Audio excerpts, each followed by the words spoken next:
In one of the densely populated districts of Manila, where jeepneys rumble through narrow streets and children play barefoot in the alleys, lived a 13-year-old girl named Alina.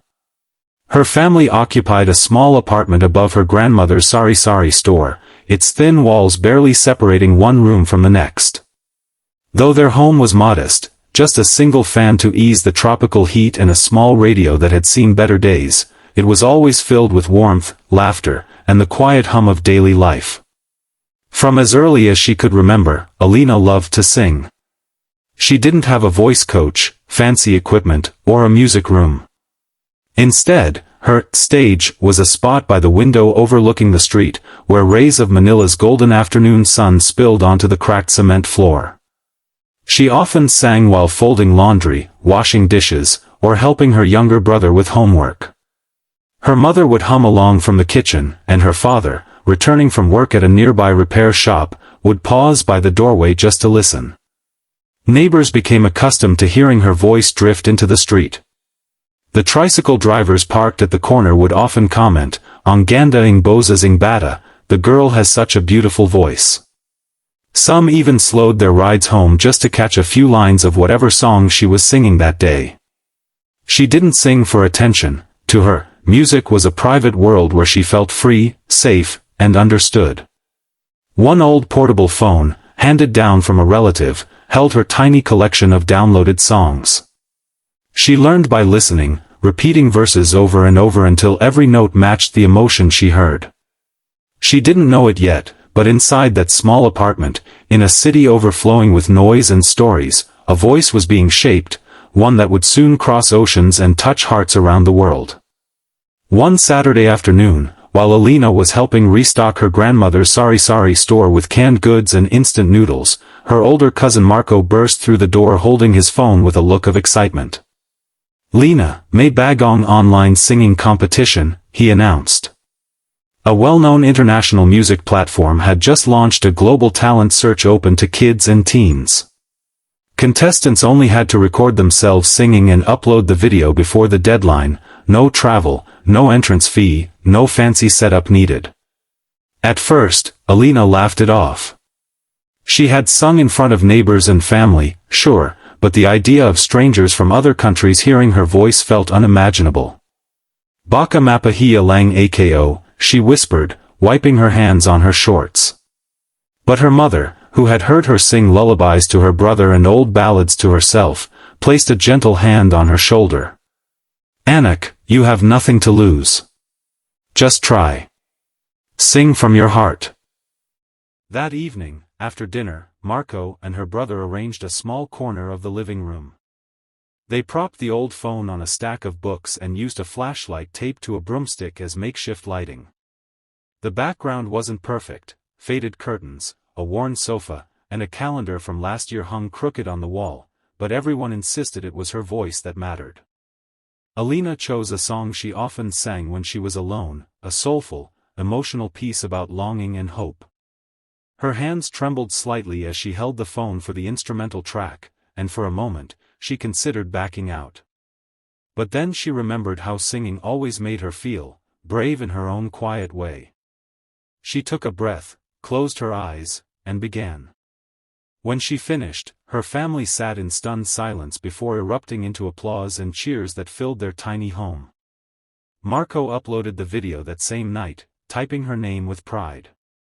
Alina went to bed with butterflies in her stomach, unaware that the world would soon hear the song she sang from her soul. Scene 3, the performance, approximate, 300 words. 2 weeks later, Alina received an email that didn't seem real at first. Her video had been selected as one of the top entries, and she was invited to perform live through an online showcase streamed to audiences around the world. The organizers sent instructions, along with a time slot adjusted to Philippine time. Her heart pounded so hard she could barely read the message aloud. On the day of the performance, their home buzzed with nervous excitement. Her mother ironed the only white dress she owned, simple but clean, and her father borrowed a ring light from a neighbor who sold clothes via live stream. They cleared a small space near the window, decorated with a bamboo plant and a few family photos in the background. Outside, the neighbors promised to keep the street quiet for a while so there would be no honking tricycles or karaoke machines blasting in the distance. Minutes before the live stream began, Alina sat in front of the camera, knees shaking under the table. A host from the competition, speaking from a sleek studio abroad, introduced her as a young voice from Manila with a song that captured hearts. Hearing that made her chest tighten with both pride and fear. When the cue came, the music started softly through a speaker, and she began to sing. But something was different this time. She didn't think about the viewers, or the judges, or the fact that thousands of people might be listening. She focused on the words, the same lyrics she had whispered to herself during quiet afternoons, the melody she'd used to comfort her brother when storms rattled their windows. Her voice rose and fell with emotion so raw it silenced even the online chat. The host, the judges, and unseen viewers across different time zones sat frozen. Toward the final note, her eyes glistened, but her voice did not falter. When she finished, there was a moment of absolute stillness. As if the world was holding its breath. Then the live stream erupted with applause, messages, and tears, from people she would never meet, all moved by a song sung from a tiny living room in Manila. Within hours of the live stream, clips of Alina's performance began circulating across social media. Someone from the competition staff posted a short video of her final chorus with the caption, "Remember this name."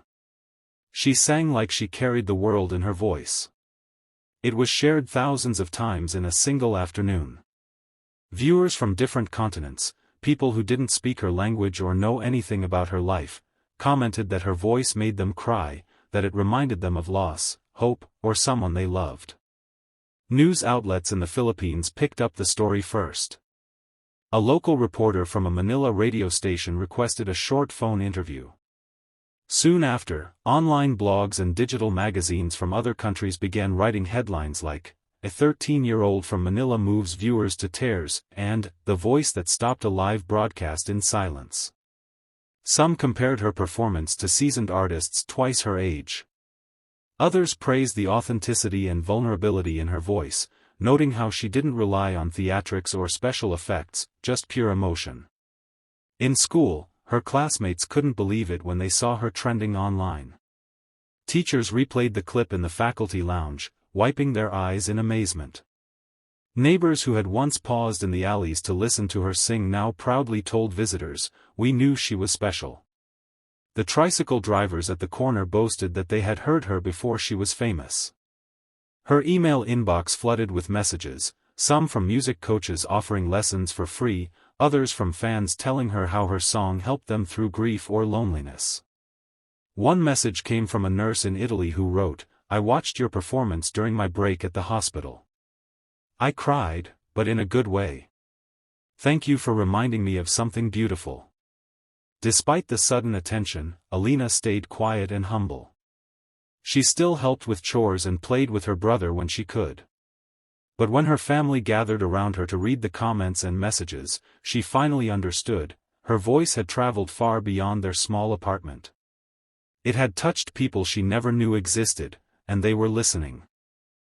In the weeks that followed, Alina's life began to change in ways she had never imagined.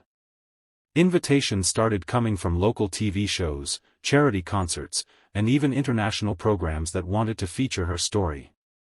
A well-known talk show from Singapore reached out, offering to fly her and one parent abroad for a special segment. Another message came from a youth music foundation in Canada, inviting her to take part in a virtual collaboration with young singers from around the world. Her parents were cautious, overwhelmed by the sudden attention. They reminded her that school came first, that she should stay grounded, and that not every offer was meant to be accepted. Still, they couldn't deny the joy and pride they felt each time they saw strangers praising their daughter's voice. Her grandmother, who once only heard her sing while stocking shelves in the sari-sari store, now kept screenshots of articles and printed photos of her performance taped to the refrigerator. Despite the growing recognition, Alina didn't let fame replace her routine.